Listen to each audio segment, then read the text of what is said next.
Everyone, or good morning, and welcome to the Data+Women Zurich.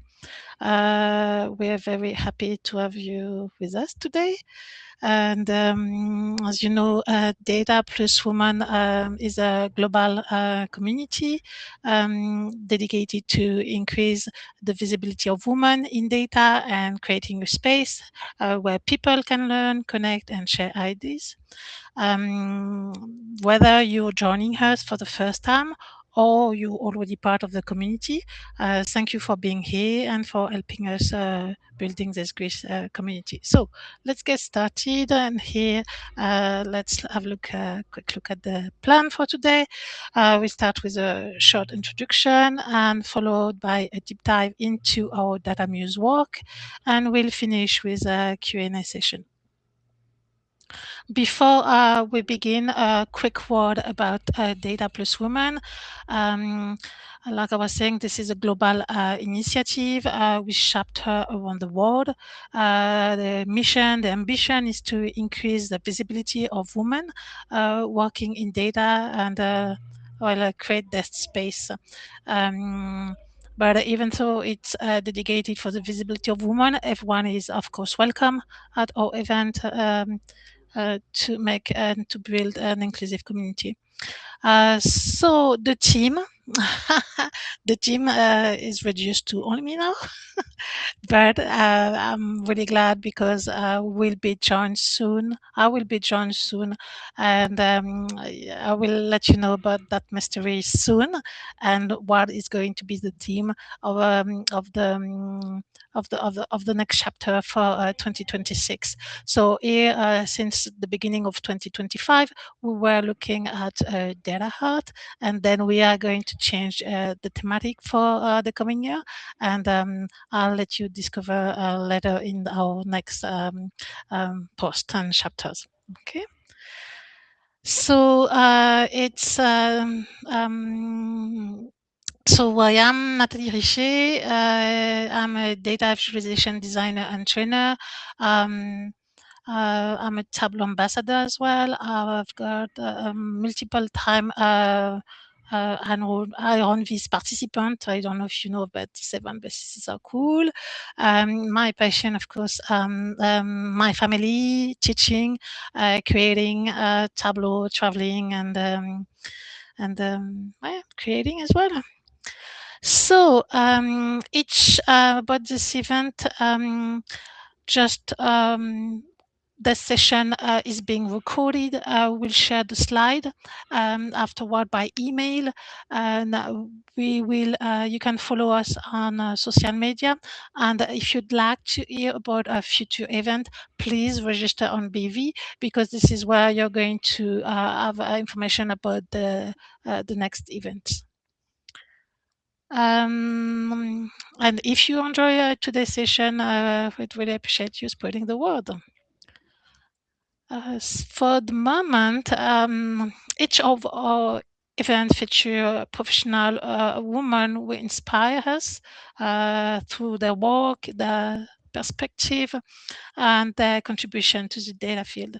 So today I'm really excited to introduce our data muse for today, Anne-Laure Fréant.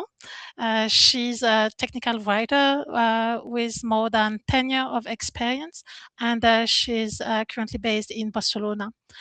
She has a background in geography, and she has developed a strong focus on data physicalization, exploring how data can be represented through tangible material and artistic form. She's the creator of a research notebook on material approaches to data, and she's the founder, editor of Datartefact, a project dedicated to the intersection of data, design, and physical media. In her project, she explores and reflects on how information can be encoded into objects and how it has been as well historically through research, but as well through interview with other researcher, artist, designer, alongside our own data sculpture. And you can have all the information on this website, Datartefact.hypothesis.org. So I'm very exciting. I hope you are too learning from her today. So Anne-Laure, the floor is yours. I will stop sharing Thank now. you. Thank you for Nathalie. being here today with us. Thank It's you for really a pleasure, and I can't wait to hear the story about lots Datartefact. of good stories, hopefully. I'm sure. Okay, let me share. Is this looking good on your side? Not yet. You are sharing your entire screen. This is what we're seeing. Do you see the... No. I'm missing just a little windows about you are sharing your entire screen. Stop sharing. Yes, this is what we're seeing. Sorry about that. No worries. It worked the last time we tried. Yes, it worked when we tried. Okay. Share this window. Which one? Share entire screen. Maybe Okay, that's better. that's good. Now, That's perfect. good? Yeah. Okay. Well, thank you for the people who joined us live. So maybe I can start by giving you a little context about why I got obsessed with data physicalization in the first place. This journey to building a publication that's called Datartefact has started as a blog. So the address that Nathalie shared before is actually the blog and not the address of the full publication that I'm working on now for a few months. But basically it started in 2021 because I wanted to make myself some data artifacts using ceramics mostly. And gradually I wanted to post that somewhere because as I'm doing this as a personal project, I didn't have like a community or a class to share with. So I was putting things online, a bit like a notebook for my research. And then I started finding other artworks, other artists that interest me. So I interviewed people, and gradually it grew into a little collection of ideas and concepts, and it became like a bigger thing. And I decided the last fall that it deserved to have its own, like it was taking so much space in my head that I figured I should do something kind of more ambitious with it, like to do a proper editorial project around it. So that's when the idea of building what I'm not sure yet if it's going to be called a magazine or publication, or it started as a magazine, but now it's you know, I have this tendency to go towards research things, so it's grew into a 160 pages project now, and it's really dedicated fully to the physical artifacts that encode data. But this spans across history of technique, history of science, like we're going to see today with photography. It goes across, you know, design, computer, history of computing, and of course, contemporary artistic practices. So it's a very fun challenge to put this together. And what I'm going to present today is actually a section of this first issue of the publication. First, maybe a little bit of context. I'm sorry to start with I hope it's not too abstract, but looking at so many projects, it inspired me as well to kind of build a framework, or to at least read people who worked on building framework for data productions. So the two axes we have here is what I call low materiality, and high materiality is really the physical result of the piece. Is it an object? Is it something that occupies space, or is it something that's printed on a screen or on a paper?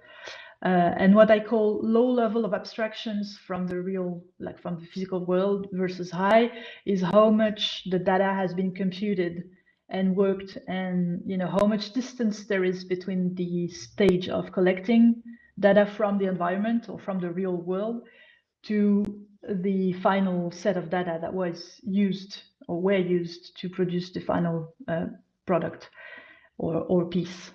And on the extremity of the low levels is definitely orthographic design. I don't know if you have some database designers watching this, they probably already know. It's something that has been theorized by Professor Offenhuber a few years ago in a book that has the same title.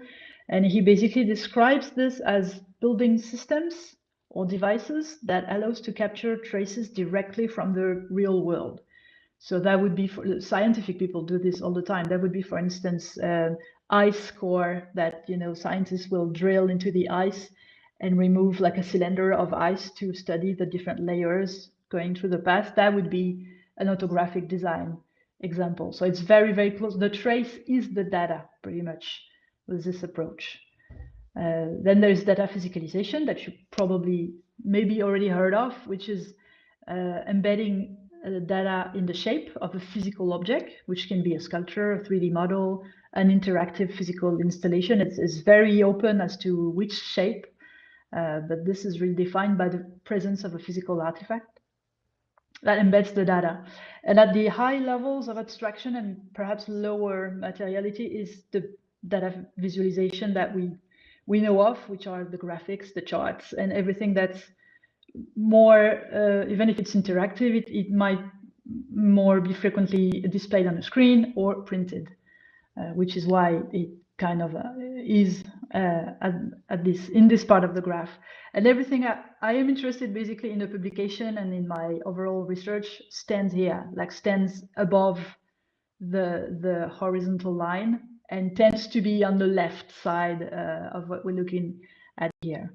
So we're going to go through the 4 projects I want to present today. I have a link with photography, and they span across this whole spectrum of being away or close to the physical world. So the first one is chronophotography, which is a historical practice. Then we're going to look at photography in the context of glaciology. So the first 2 are really connected with the history of sciences. And the last 2, the traces of moving light and the analog project, are more artistic projects, but they rely on photography as well. So for those who never heard about chronophotography, this is really a historical step in the development of photography, but also cinema, medicine, physiology, pretty much everything. This is attributed to Mr. Etienne Jules Marais, who was a French physiologist, and he basically the inventor of what is called chronophotography. But he also worked on many things. He worked on cardiology. He built physical instrumentation. He basically invented what's the ancestor of video and cinema. So you will see it's very close to his work. But he was not at all looking to invent anything related to cinema. He was looking at a way to study movement of living things. So flying birds, flying insects, running people, running horses.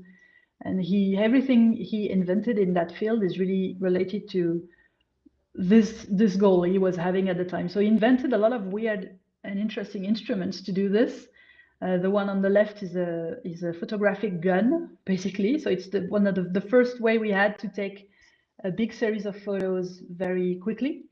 So to capture every steps of how a bird, for instance, would be moving. The other one on the right is the zoetrope, which is basically a way to look at, to have those physical models, but the black cylinder would turn on itself. And if you looked at it, you would see the movement. You would see the bird actually flying. He also invented a lot of analog devices and systems. That's why I say he's very close to photographic design, because it's really, he invented, like his research process required him to invent everything he used pretty much to make his measurements. So here we have mechanical birds. He also equipped real birds with measuring instruments that he made and invented. And he took an enormous amount of photographs, having birds flying into specific places, directions, lighting, and assembling the images to get a very precise, like clinical sense of how the wings are moving. So that was his prime material, but the photography led to drawings, eventually 3D physical models like this one, and the one we looked at the beginning, which is a sculpture he had made in Italy from the photography work he made. So this basically is a physical artifact, but it could never have existed without the graphical, like the graphic traces that were produced before, thanks to photography. He also worked on the flying insects thing, so he made pretty much the same thing, mechanical insects. He painted the wings of bees and wasps with golden paint, like the edges of the wings, and had them photographed at a very high speed within a beam of light. So he would be able to capture with great detail exactly how the wings were moving. And this one is probably my favorite because it's very graphical. You could say it's a trace that is actual data in a way. So the one on the left, on the upper left, are wings of bumblebees and bees that were, so the bee was hauled on something, and there was a cylinder of black charcoal paper turning, and the bee would fly, and so all the little marks you see are the wing of the bee. It's basically the frequency at which the bee was flying. So it's a graphical trace, but it's also an actual data that has been encoded by an actual living insect. And the one on that you see at the bottom is a wasp. So because on this one, I think he observed the tip of the wing, so we can easily see that the movement is wider. Whoop. Yeah. Oh, sorry for the missing photo. So yeah, maybe just to conclude on chronophotography. So I don't know if that helps to understand the idea of photographic design, but it's also at the time where he didn't have any other methods, no computer, no cameras, no anything. So it's also interesting to see that what we are perhaps attracted to now, coming back to analog visualization and data physicalization, has also, we can get a lot of inspiration for what we want to do now from what people had to do historically to record things they were observing. So more recently, this one is more about photography in the context of observing ice and glaciers around the world.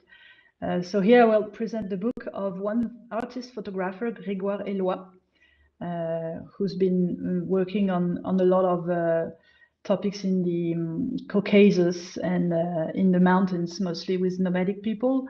But he also later worked a lot in scientific labs. So he's done a lot of work in physics, biology, geology, and glaciology, which is I'm sorry about the images. I don't know why they disappeared. But we have one book left. Basically, the idea of this project is called Aster. Aster is the name of a satellite that actually is in service for, I think, almost a decade now. And it's basically used to capture stereoscopic images from space of Earth.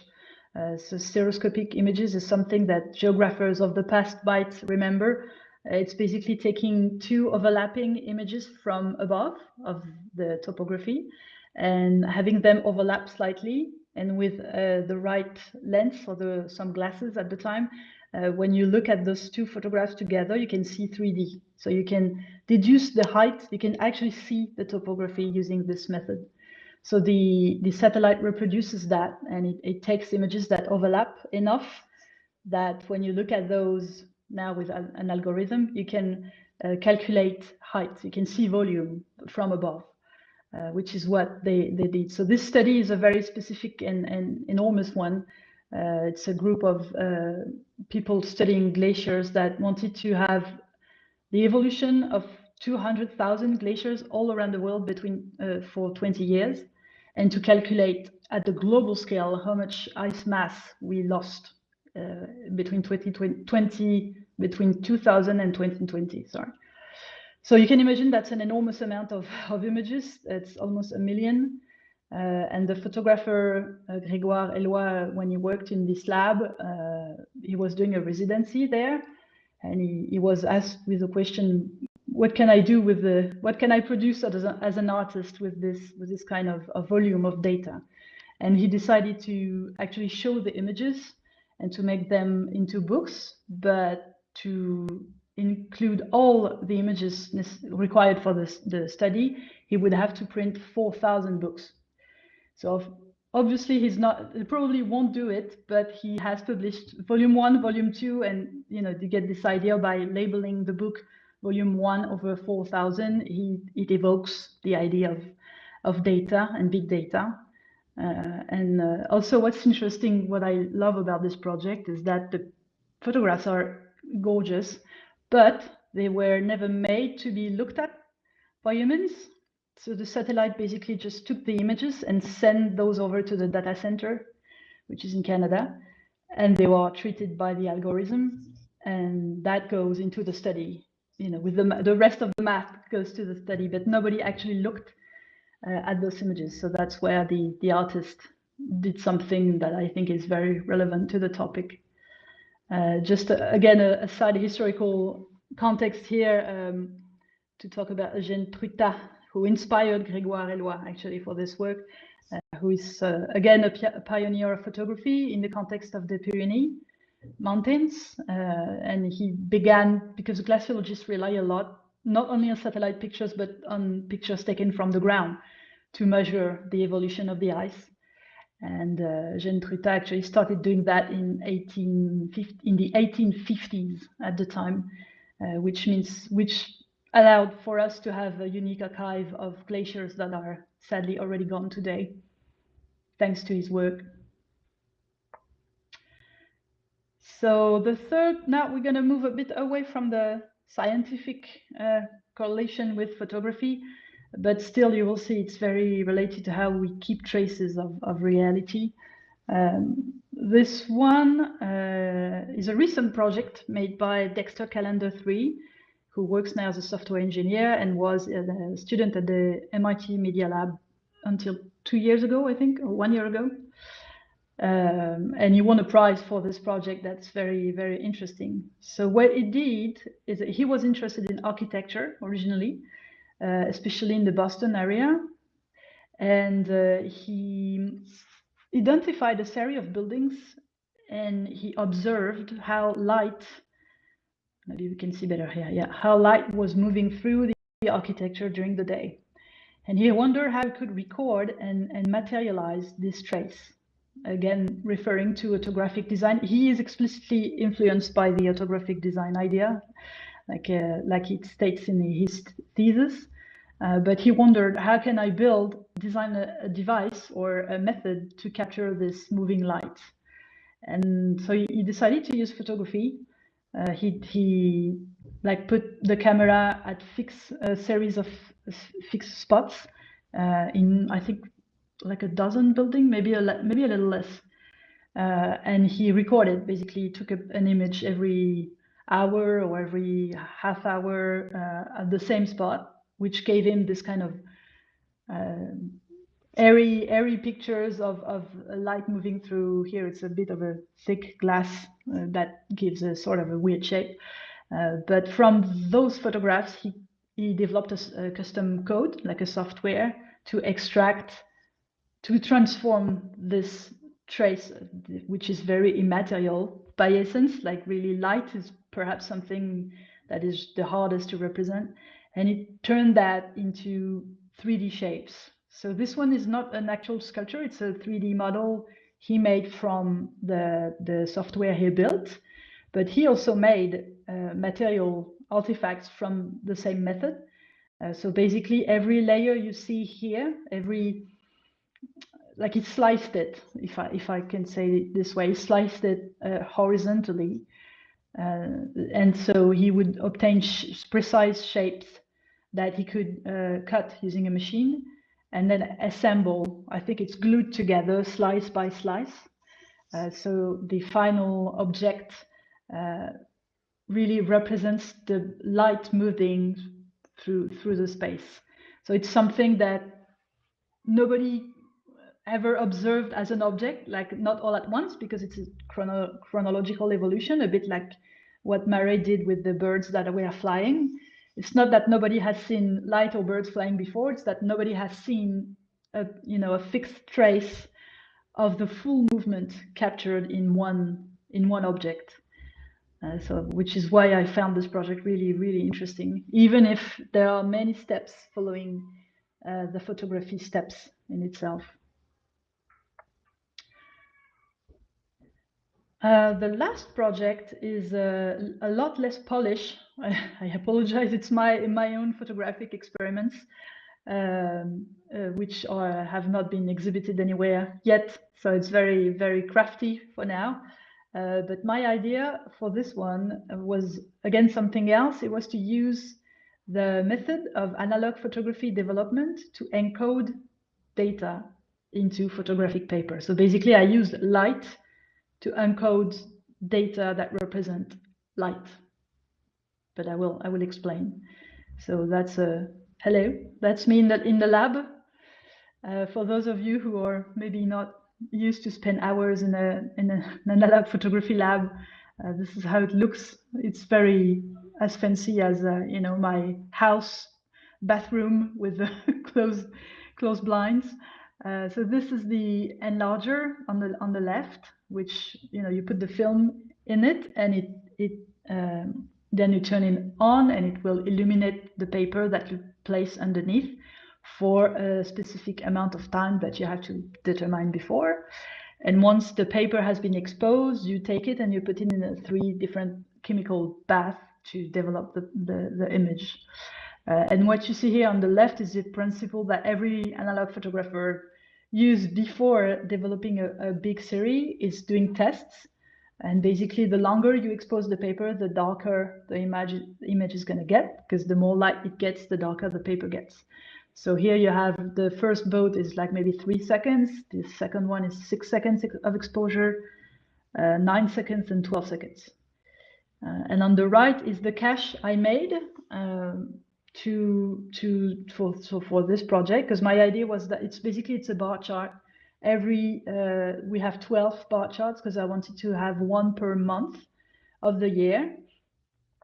So as you can see, the first results were not successful, because the paper is sensitive to light. So if the cache is not perfectly opaque and if the exposure duration is not perfect, it doesn't work. So I had to work my way through a more acceptable result, which is this one, which is, again, as it was at when the session was over, so not framed or anything. But basically what I wanted to do was to represent, so it's 12 months per sheet of paper here, and each sheet of paper represents a city. And those are 6 cities that I picked with different latitudes from the north to the equator of the northern hemisphere. And it's called the tilt because the differences we see between daylight and nighttime are a lot bigger on the north, in the northern latitudes, than they are at the equator. So basically everything that's on the left with very black stripes are Nordic locations, where in the winter you have almost night, the polar night, which is pretty much a 24-hour night. And the white stripes are the summer, where you practically don't have any nighttime. Versus looking on the right papers here, you can see that it's a light gray all year around, which means basically it's 12 hours of night and 12 hours of day for every month of the year. So it's that was the concept, but I like the idea of using light to encode light data. It's been done before. I've seen historical data artists who played around this concept, again, before we had digital photography. But honestly, I think it could be, I would actually, as a creator on this one, I would love to pursue this and to do more. I think we can be a lot more ambitious with this method. So yeah, I guess that's it for my 4 examples. I attempted at placing them on my framework, like the conceptual framework I came out with. So to me, the closest one to collecting physical traces of the world, like the closest one to reality, is definitely chronophotography. Also as a it's not even an art, it's like a really development of a technique. So it's it's one person who dedicated his whole life to work on this, but it's really what he successfully did is invent a method to capture something that nobody was able to see this way before. I'm not saying that every photographic designer has to match up to that level of ambition, but that's a good starting point. The light sculpture one, so the one made of glass, I put at the intersection of photographic design and data physicalization, because it has two parts, and the first part is really based on capturing traces from reality, but the second part is really more a work of a data sculpture. The Aster book, to me, this book in the Datartefact first issue, I treat as a data object and not as a book, because it doesn't represent, like each photograph represents itself. It doesn't speak for another corpus. It's really one page, one photograph, and we hope to print 1 million page. So to me, it fits really within data physicalization for this, even if it's a book and not a sculpture. And the tilt, the last one with my little playground in the lab, I would put closer to the data visualization, because it remains graphic. It's on a piece of paper. It's not a 3D model or anything, but it's close to physicalization in the sense that the method used to encode the data is very physical in a way. So yeah, for anyone who wants to, if all of that or any of that made sense to you, if you want to go further or to explore more on the topic, there's obviously the photographic design book that is like a bit of the Bible on this topic, and that also explains a lot of how this positions itself versus physicalization and visualization. The book about chronophotography, this one is in French because there was a recent exhibition in Paris and they edited this book, but you can find a lot of books translated in English that documents chronophotography for sure.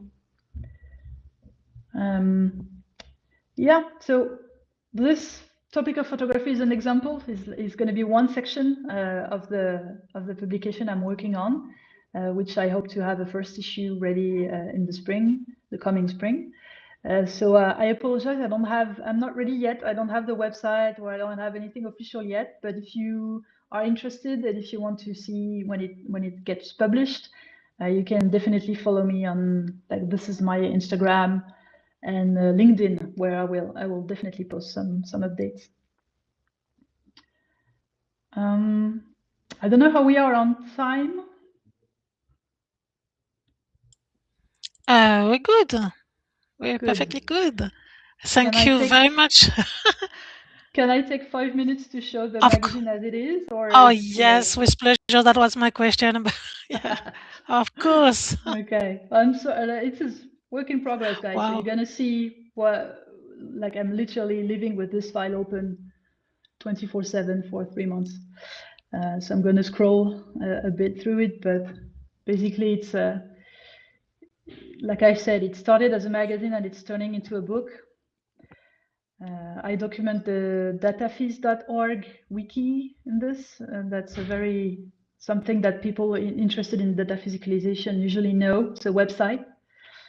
I have a section on maps before maps, so artifacts, physical artifacts that were used to communicate geographical information before we use map. As you can see, it's in my brain, but not on the paper yet. I have a big section on stitching the world, which is textile practices in connection with maps and geographical information. So this is a historical, the historical map samplers, but we have contemporary artists with a lot of talent that do a lot of very cool projects. We have crochet topography. This one is really, really nice. Tufting of maps. Sorry, I'm going a bit fast, but I don't want to take too much time. This one is about interviewing a professor, a design professor who taught a data physicalization course in Germany. Extremely interesting course. photography. So this is the Aster project we talked about. The rest is not quite ready yet. It was more ready on what you've seen today than it is on the magazine at this point.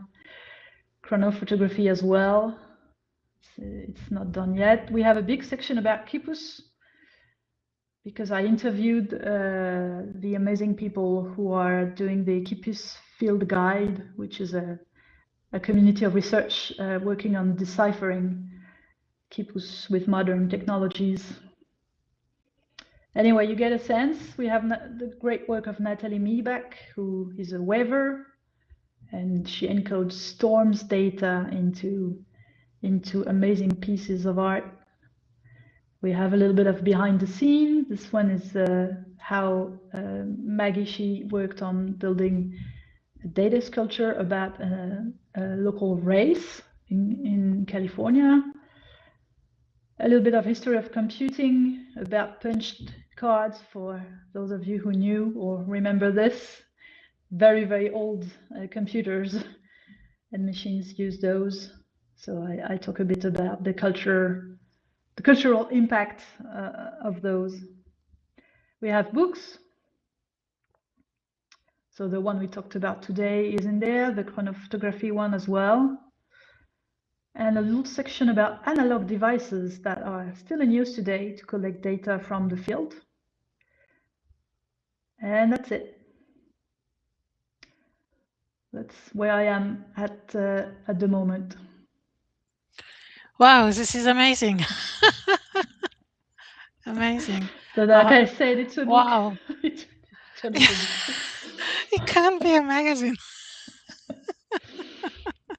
This is a lot of information there. Wow, thank you so much for sharing this part with us. I was wondering when I was seeing it's almost an art collection already, because yeah, yeah, well, that's the problem I had, because I didn't want it to feel like an exhibition catalog either, because I don't have the pretension of being a curator, at least not yet. So yeah, I try to balance the big quantity of different projects with conceptual depth, so it hopefully doesn't feel too disjointed from one another. But I'm still working on it. How do an object or a project made it to your collection? Well, it's a lot of what I personally liked, to be honest. Like the book I show you today, like the Aster project from the Grégoire Eloy. I interviewed him in 2022 out of curiosity for the project. Natalie, I interviewed as well a few months ago because for my what was at the time the blog. So it's also because I have like 3, 4, 5 years of blog backlog in a way that I was already collecting things and trying to meet and identify projects and people I found interesting. So it's probably why it feels like a big, like a lot of things to say at once. Anyway, the more you look, the more you find amazing stuff. So I'm confident I can make a series of books from the same concept. Amazing. Oh, it's fantastic. And it was like what you were looking, and when you were presenting, well, the creator, Marais, or the photographer, they look like the need to be really creative to reach a certain aspect of the information that we cannot get in another way, and they need this creativity and as well a lot of handcraft, because even the for gluing up the the glass to materialize the light, it's absolutely amazing. I wanted to ask oh, sorry. No, go I on. just thought it's also why Sure. physicalization remains a little niche, or a little, it's because it's physically harder to have access. It depends on how fancy you want to make your, you don't have to have access to MIT lab level machines to make good projects. But it's true that if you want to be super precise and almost scientific in the way you render your data, it is tricky because it requires access and skills to specific material. It's a topic that researchers on data physicalization have identified. I've read a few papers from the team, Pierre Dragicevic, Ivan Jensen, and also Samuel Huron. Many others, but those are the main people I know that like define conceptually the field.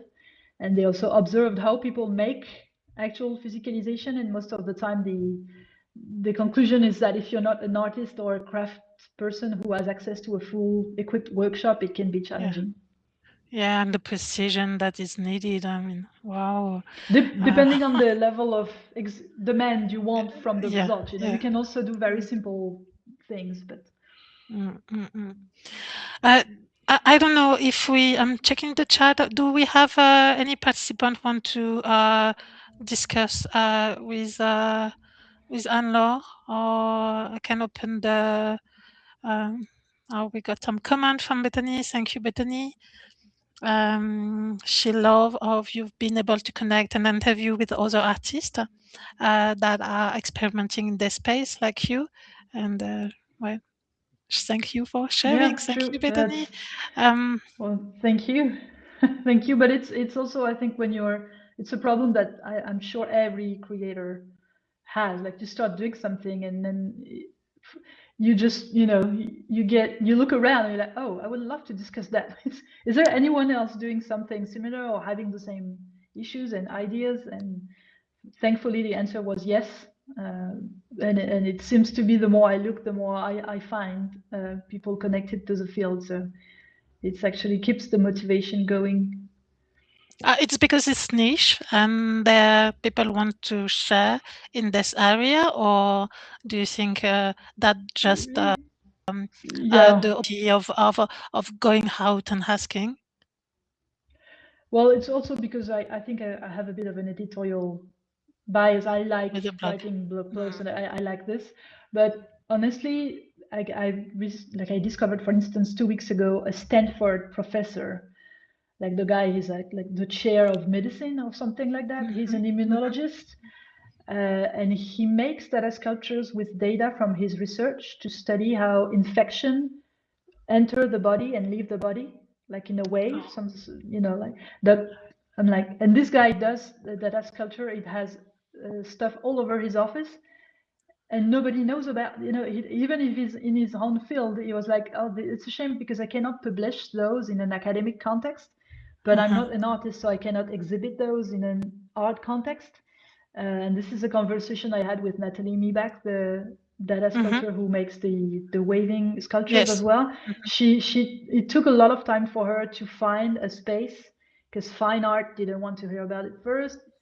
As she's a good craft person, she entered the field through teaching and crafting, and the education community. So teachers at high schools and universities who wanted her to come and do workshops with students and all. But it took a while, for the fine art world, was like, is this art?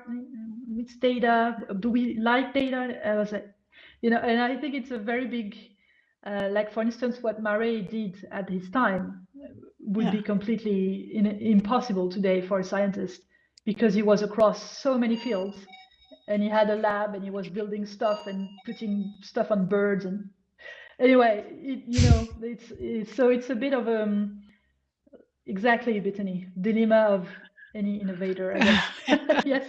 Yes, but I think a lot of people who do physicalization encounter this problem, because it's if you come from craft, you have a craft community, but it's sometimes hard to get out of it.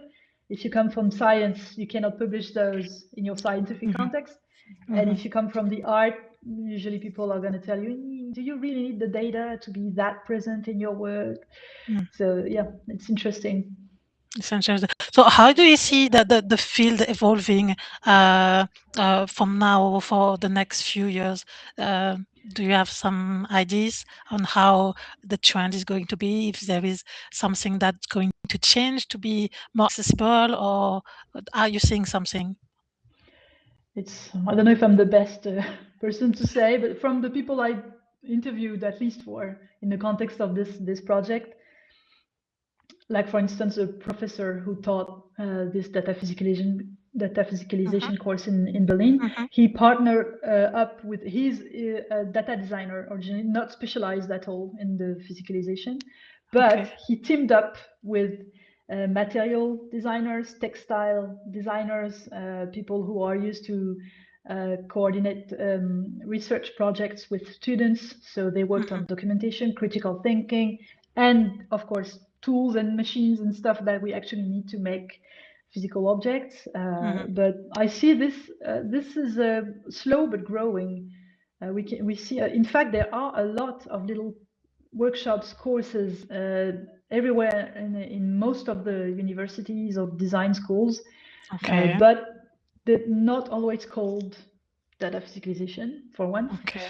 And it's true that maybe it's hard for them to find a common place, which Yeah. is why the wiki initiative, like the dataphys.org that was created by the scientist I mentioned earlier, is Mm-hmm, really helping, because otherwise, yeah, it's mm-hmm, a bit scattered, but I think the interest is here. And as much as it is for analog data visualization, I see yeah. people are Mm, now drawing again and doing folding, like playing around with the paper, with the volume, with the textile. So yeah.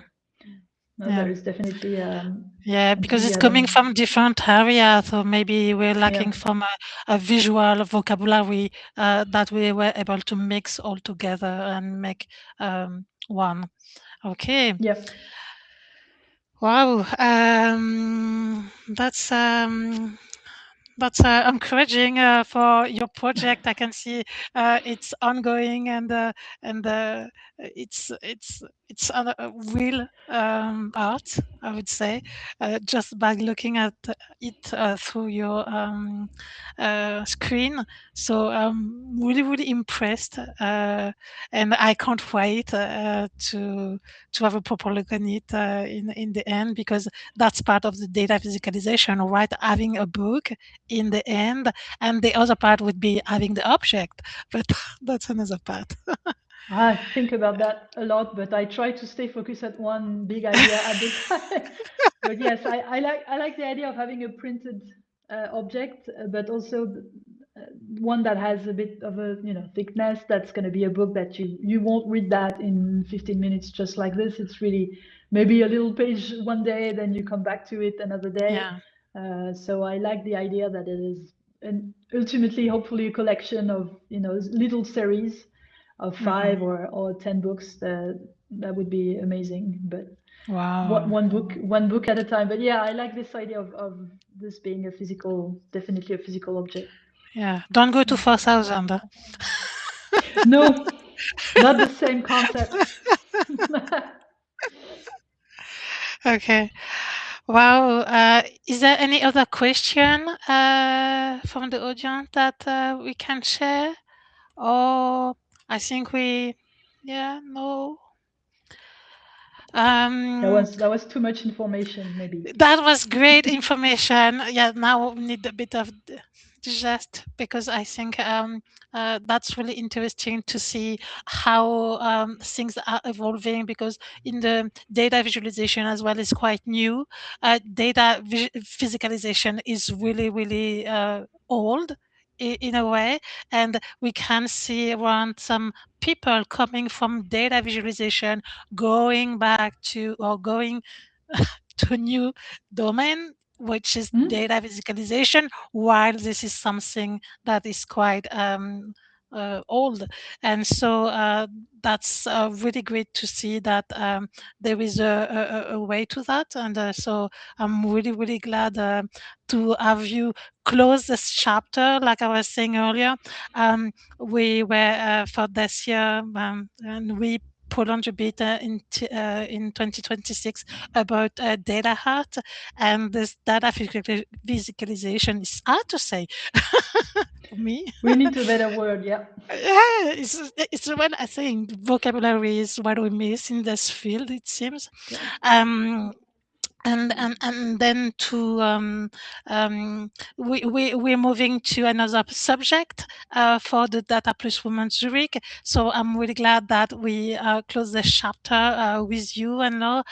Thank you so much for sharing with us your art, because this is really our art. You're making a collection, trying to understand a project concept that are really, really different, the one from another, but still Yeah. close together in the way that they transform information, making an interface between us, people, and our world. So thank you very, very much.